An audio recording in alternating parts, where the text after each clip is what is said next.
All right, today we're diving into a story, a first-person account from the Arkansas woods that is, well, you're just not going to believe it. What's so wild is that it comes from a guy who seems like the most honest, straight-laced person you could imagine. And here's where it all kicks off, with this one line from the guy telling the story. My pleasant disposition evaporated. I mean, that's an incredible hook, right? You immediately feel this switch flip from total calm to something alarming.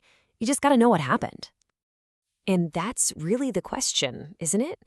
What on earth could possibly happen out in the middle of nowhere in a peaceful wildlife refuge that would ruin your day so completely?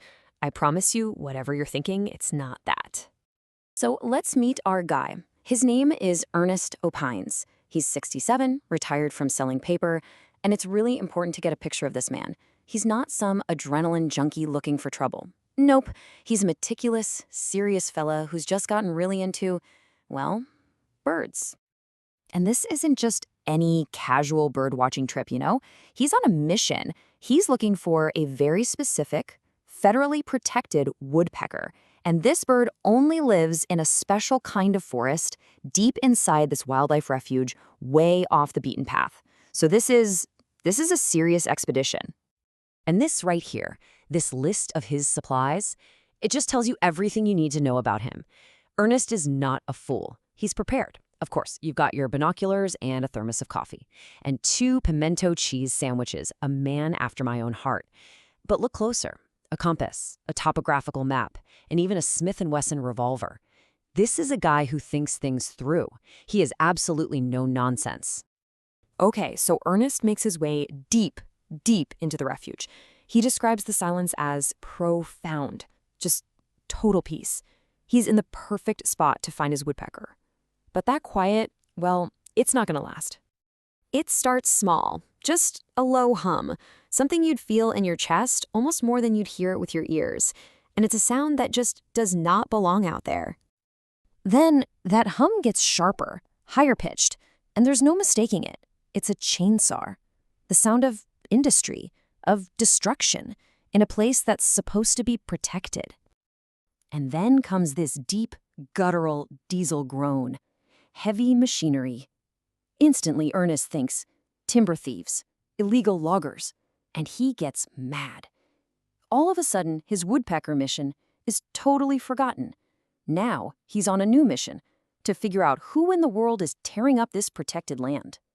So he starts moving closer, real quiet, using the trees and hills for cover.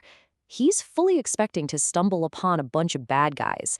But what he actually finds is something else. Something he could have never, ever prepared for. He pulls up his binoculars to get a better look at the guy who seems to be in charge, the foreman. And that's when it hits him. In his own words, he just says, "That is no man." He's looking at a Sasquatch. You know, the creature from the grainy old films, the campfire stories, Bigfoot. But right here, this is where the story stops being what you think it is and just takes a hard left turn. Because instead of some terrifying monster roar, what is Ernest hear? This, a friendly howdy in a thick Arkansas accent. And just like that, this isn't a scary monster story anymore, it's something completely different. Yeah, the monster isn't a monster. The monster is a manager, and apparently a really good one at that. And this is the brilliant twist of the whole thing, right? The myth is this wild, savage beast. But the reality? The reality is Darryl, a professional foreman who's out here practicing sustainable yield forestry. It's just incredible. And it gets even more ridiculously normal. Darryl, the Bigfoot, pulls out his main work tool, an iPad Pro. He's using it to look at property lines, check on trails for his equipment, pull up the whole forest management plan. He even complains to Ernest that iPhones are too small for his huge hands, says it's like trying to dial on a tic-tac. Can you believe it? And then you have this just completely surreal moment. Darryl wants a picture for his scrapbook, says it's for community engagement. So he insists on taking a selfie with Ernest, who is still, completely terrified, and he tells him to say loblolly on 3. And this is where it all comes together, the ultimate irony. Remember, Ernest is out here to find that rare woodpecker. And Darryl? It turns out he's not destroying the bird's home, he's carefully creating it. He's managing the forest to build the exact habitat that this specific woodpecker needs to thrive. Their goals are the same. It's just perfect.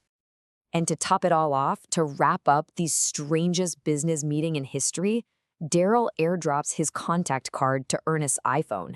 And get this, the name is Darryl Bigfoot. The company, Sasquatch Sustainable Timber, LLC. Title, CEO/Chief Forester. The guy's a legit incorporated business owner. So Ernest leaves. His world is just completely turned upside down. He walks out of those woods with this impossible, unbelievable story. But here's the thing. He also has absolute, undeniable proof. And that's the key. This isn't just some crazy story he's going to tell his grandkids. He has hard evidence. He's got the selfie with Darryl on his iPhone. He has the digital contact card. He even has a physical, laminated business card that says licensed, bonded, and insured. You can't argue with it. So that brings us to the final and kind of sad twist in all this. He has the story of a lifetime, and he has the proof to back it up.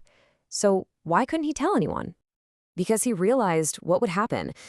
Who would actually believe him? He knew that overnight, he'd go from being a respected, sober-minded guy to being the local nut job, a total laughingstock. The reputation he'd built his whole life would just be shattered. The truth, his truth, was just too weird for the world. And really, that's the question this whole story leaves us with, isn't it?